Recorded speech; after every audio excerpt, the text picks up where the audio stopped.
Servus meine Lieben und herzlich willkommen bei Gipfelholz. Thema heute: Bohrtisch bauen. Was, wie? Du brauchst doch gar keinen neuen Bohrtisch, du hast doch einen. Ja, da habt ihr absolut recht. Ich habe einen, bin auch top zufrieden mit diesem Bohrtisch.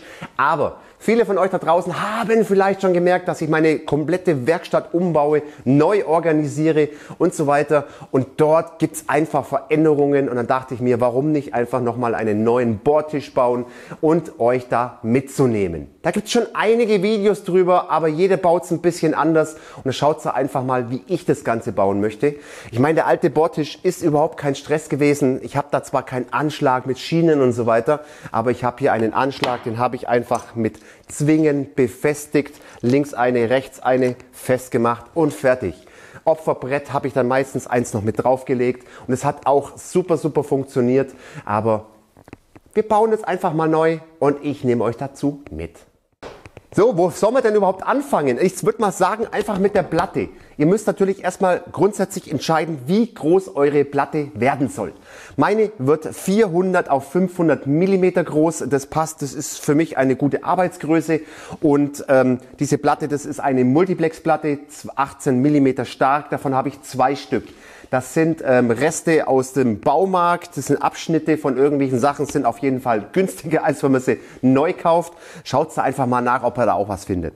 Gut, was werden wir noch alles bauen? Ich habe hier noch ein paar übrige T-Nut-Schienen. Wir werden hier 2 Schienen für den Anschlag hinmachen und dann habe ich jetzt mal einfach so mal geplant. Naja, wie gesagt, ich habe es nie gebraucht, aber wer weiß. Nochmal 2 T-Nut-Schienen, wo ich dann diesen Schraubstock auch nochmal festzwingen kann auf das Ganze und verschieben kann. Das ist jetzt mal der Plan. Hinten kommt noch ein Anschlag hin und wir werden noch ein drehbares Opferbrett reinmachen, was ich eigentlich in der Vergangenheit auch nie gebraucht habe. Aber vielleicht ist es ja ganz nett, wenn man es einfach hat. Also wie gesagt, nice to have. Also, damit legen wir jetzt los. Das erste, was wir machen, zeichnen wir uns erstmal die Mitte dieses Brettes an und gut.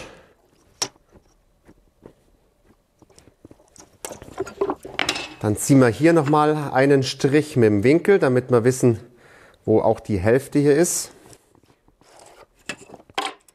Kommen wir mal zu meinem Plan, was ich hier habe. Und zwar kommen ja 2 T-Nut-Schienen rein.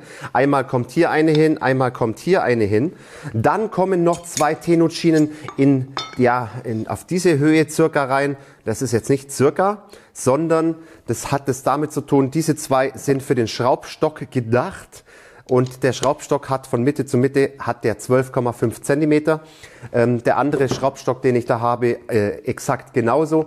Und da müsst ihr halt einfach mal schauen, was euer Schraubstock hat, wenn ihr das Ganze auch so baut. Gut, wie gesagt, das ist für den Anschlag gedacht, aber nicht nur für den Anschlag, sondern ich habe noch solche Niederspanner. Die können wir dann noch hier reinmachen, wenn wir was Größeres haben zum Spannen, oder wir können es auch in die Mitte machen, wenn wir dann was Kleines haben zum Spannen, wenn wir den Schraubstock nicht verwenden. So, das ist der Plan dahinter. Ich weiß, es ist absolut überdimensioniert und ich bräuchte diesen Tisch gar nicht, aber wisst ihr was, Leute, ich habe einfach richtig Bock drauf, das Ganze zu bauen. Hier in die Mitte kommt dann noch eine Opferscheibe rein. Warum eine Scheibe? Weil ich sie einfach öfters drehen kann und das Ganze wird jetzt nicht mittig dann zum Bohrer sein, sondern es wird leicht versetzt sein, dass ich es einfach öfters benutzen kann und nicht nur einmal in der Mitte bohren kann, fertig, sondern versetzt. Dann kann ich das Ganze öfters drehen. Ihr könnt es natürlich auch absolut ein Quadrat reinmachen oder sonst irgendwas, könnt ihr da auch reinmachen, nur dann könnt ihr es halt nicht ganz so oft drehen, wenn das praktisch aufgebraucht ist. Das einfach nur zur Erklärung, warum rund. Ich würde sagen, wir fangen jetzt einfach an, die Nuten hier zu fräsen.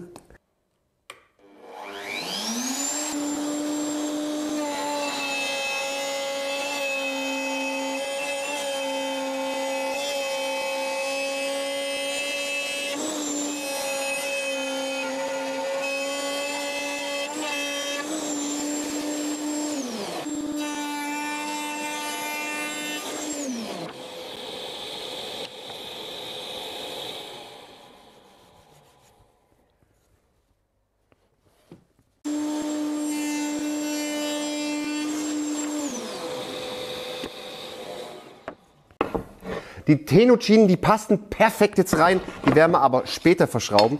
Mir ist nämlich noch was gekommen und zwar hätte ich das fast vergessen euch zu sagen vorher. Ihr müsst natürlich bei eurem Tisch drauf achten, je nachdem wie ihr diesen Bordtisch hinmachen wollt. Ihr seht ja diese Kurbel hier hinten, je nachdem auch natürlich wie euer Bordständer aufgebaut ist.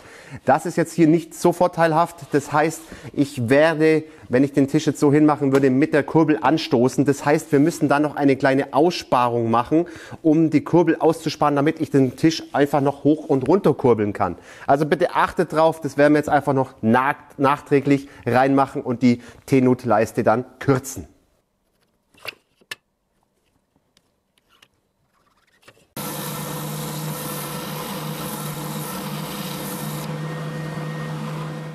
So schaut das Ganze bei mir jetzt aus. Ich habe auch schon die Leiste gekürzt. Jetzt halten wir es mal hin, ob es auch wirklich passt. Jetzt kurbel ich das Ganze mal einfach hoch. Jawohl, passt. Ich kann jetzt einfach noch kurbeln, ohne dass die Kurbel hier anschlägt. Also, das passt schon mal. Und jetzt setzt ihr euren Tisch so hin, wie er sein soll und macht dort mal einen Punkt rein mit einem Bohrer, damit ihr wisst, wo das Ganze dann, wo normalerweise gebohrt wird. Genau, weil wir müssen jetzt nämlich den Ausschnitt machen für den Kreis, für das Opferholz. Es ist so ein bisschen hin und her gerissen. Diesen Kreis, diesen Opferkreis, den ich jetzt mache, der ist rund. Rund hat Vorteile, aber auch Nachteile, dass sie aufwendiger zum Produzieren sind. Wenn man es eckig macht, gibt es Nachteile, dass man, wenn man das Ganze dreht, nur 4-mal drehen kann. Beim Kreis kann ich viel öfters drehen, um das Ganze dann, die ganzen Bohrungen zu setzen. Und beim Viereck oder beim Quadrat kann ich es halt einfach nur 4-mal drehen. Das müsst ihr einfach wissen, aber dafür ist das Quadrat halt einfacher zum Sägen an der Tischkreissäge. Wir brauchen da jetzt eine Schablone. Ich werde das Ganze am Laser machen. Wer keinen Laser hat, der kann das Ganze natürlich am Kreisschneider machen. Am Kreisschneider, ich mag diese Dinger überhaupt nicht und da müsst ihr einfach Schablonen machen. Bei mir sind es 9,5 cm, was ich jetzt am Durchmesser am Kreis habe und die mache ich jetzt mal an Laser.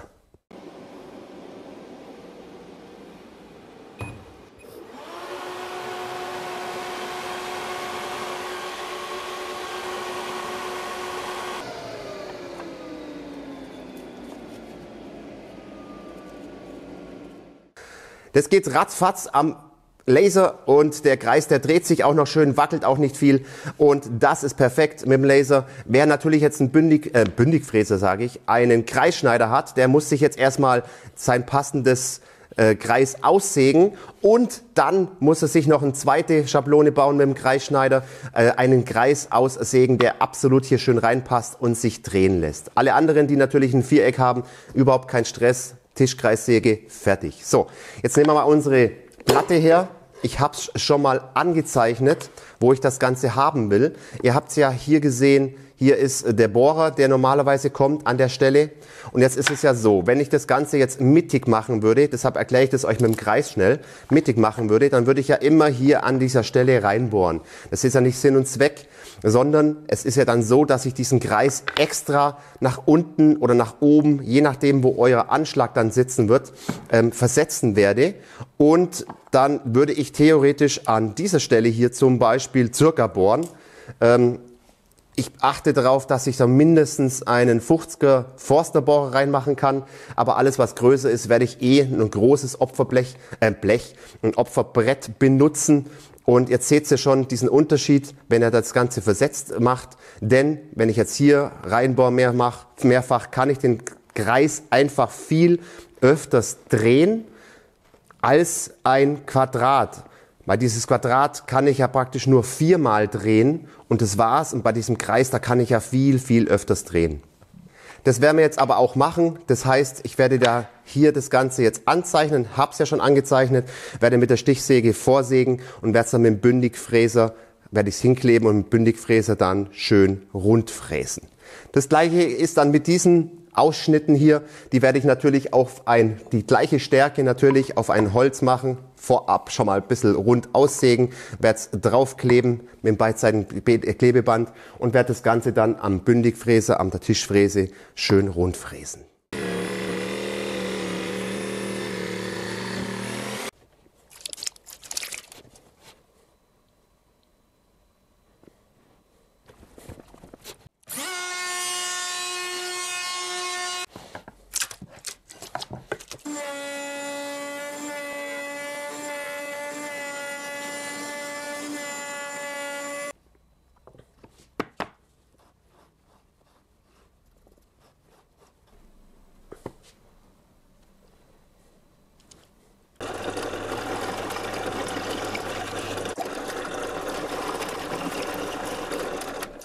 Bevor es weitergeht, möchte ich noch was kurz erwähnen, Leute. Und zwar kommen bestimmt einige wieder und sagen, ich kann das alles nicht nachbauen, ich habe dieses passende Werkzeug wie du nicht. Hey Leute, das ist doch alles eine Ausrede. Es gibt immer Mittel und Wege, auch ohne Tischfräse das Ganze zu machen. Ich habe so viele Chicks und Fräschicks und alles mögliche auf dem Kanal schon vorgestellt. Die Playliste werde ich euch mal einfach da oben verlinken oder unten in der Videobeschreibung. Das zum Beispiel, da kann ich richtig schöne Nuten, genau passgroß, passgenau einfach fräsen oder mit irgendwelchen verschiedenen Anschlägen oder so. Das kann ich alles mit der Oberfräse genauso machen. Das funktioniert und da brauche ich keine Tischfräse dazu. Also wie gesagt, alles nur Ausreden, Leute. Es gibt immer irgendwie einen anderen Weg, das Ganze zu machen. Aber jetzt geht's weiter. Das ist jetzt der Stand der Dinge. Ich habe jetzt hier noch 2 Bohrungen reingemacht, dass ich das richtig schön rauslupfen kann, weil sonst kommt man da nicht wirklich mehr ran an das Ganze.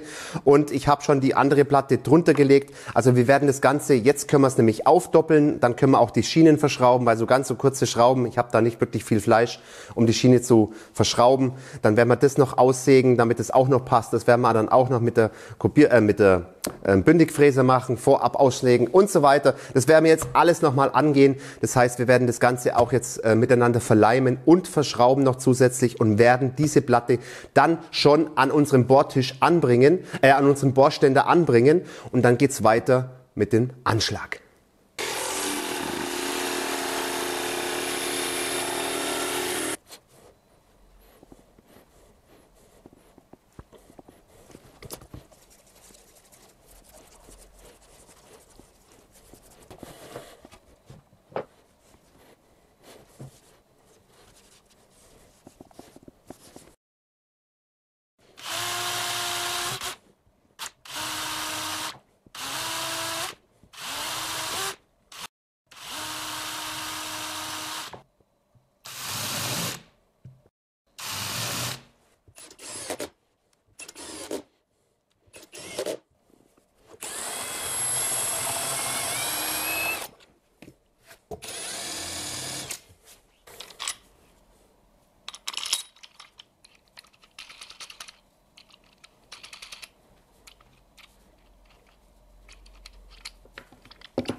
Sehr cool, Leute. Die Vorrichtung ist fast schon fertig.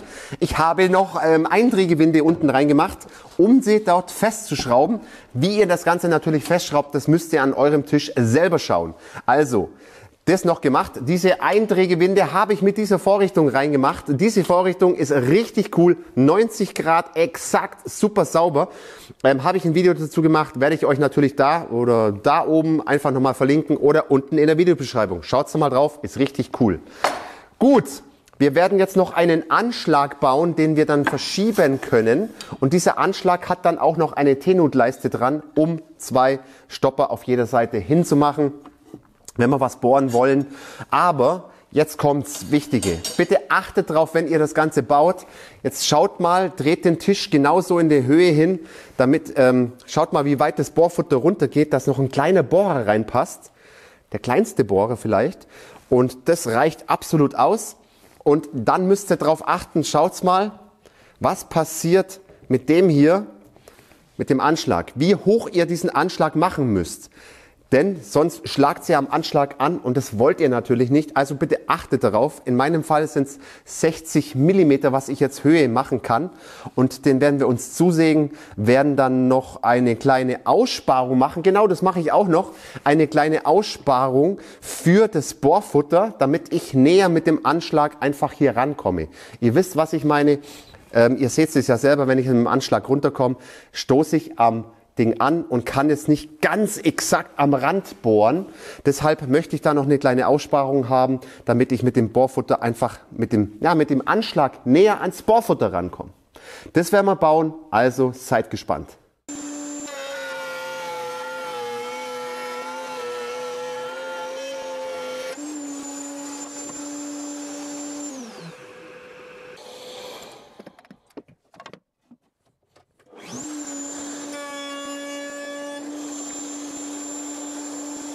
Mein Gott, man hätte halt das Blasgate öffnen müssen, damit es richtig abgesaugt wird. Ihr habt es ja beim ersten Mal fräsen gesehen. Oh mein Gott. Egal. So Leute, ihr seht, das ist jetzt richtig schön eben, richtig schön gefräst. Jetzt geht's weiter mit unserem Anschlag. Ich wollte noch was sagen. Und zwar alles, was ihr in der Videobeschreibung seht an Material oder an Maschinen, ich werde euch alles unten in der Videobeschreibung verlinken. Außerdem, wer noch kein Abo dagelassen hat, der lässt bitte mal ein Abo da. Abonnieren ist kostenlos. Also, weiter geht's.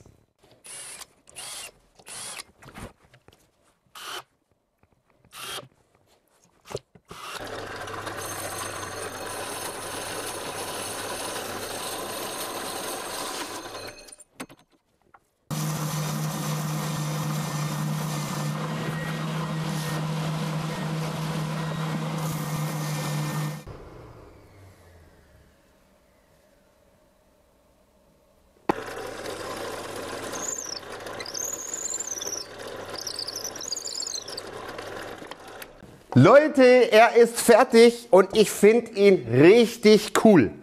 Ich habe da noch jetzt 2 Anschläge gemacht, aber das werde ich euch gleich alles nochmal zeigen.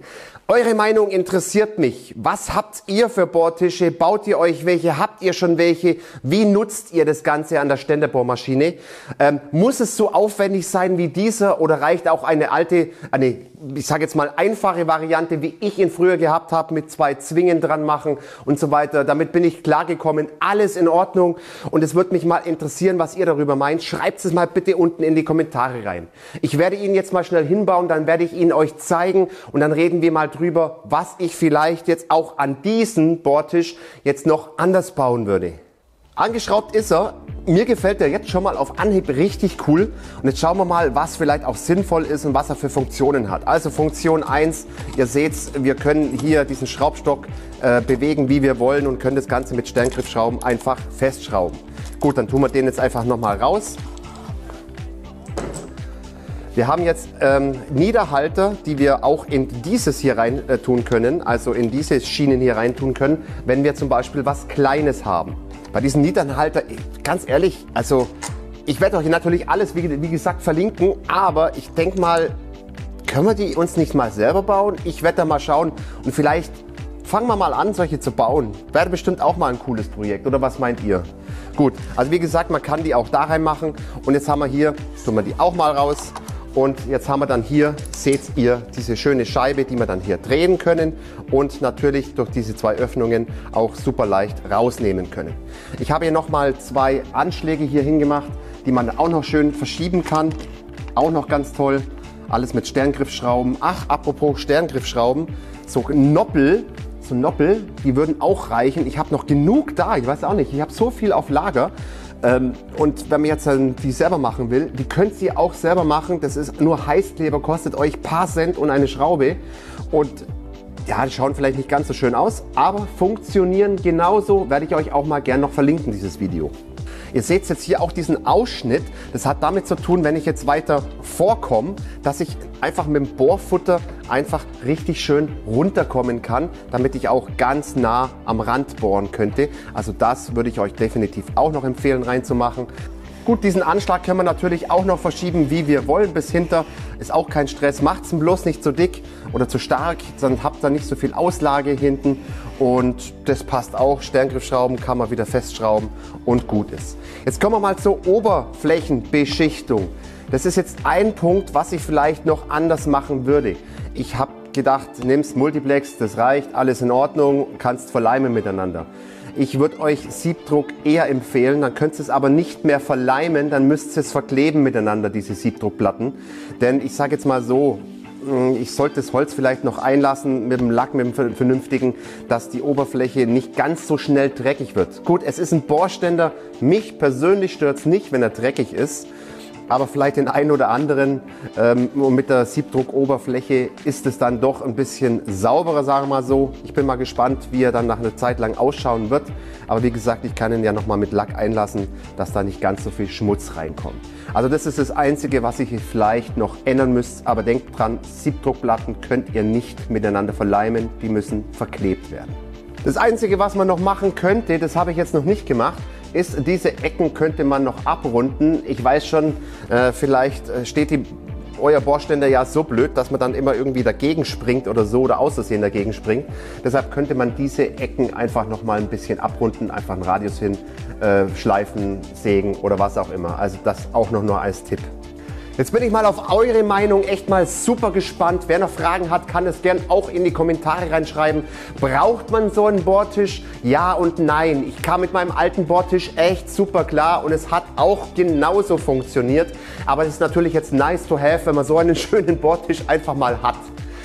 Leute, wir sind am Ende des Videos. Ich hoffe, euch hat es gefallen. Lasst einen Daumen da, abonniert den Kanal. Abonnieren ist kostenlos. Vergesst die kleine Glocke nicht zu aktivieren, dann verpasst ihr kein Video mehr von Gipfelholz. Ich würde sagen, schöne Grüße aus dem Allgäu. Bis demnächst. Servus.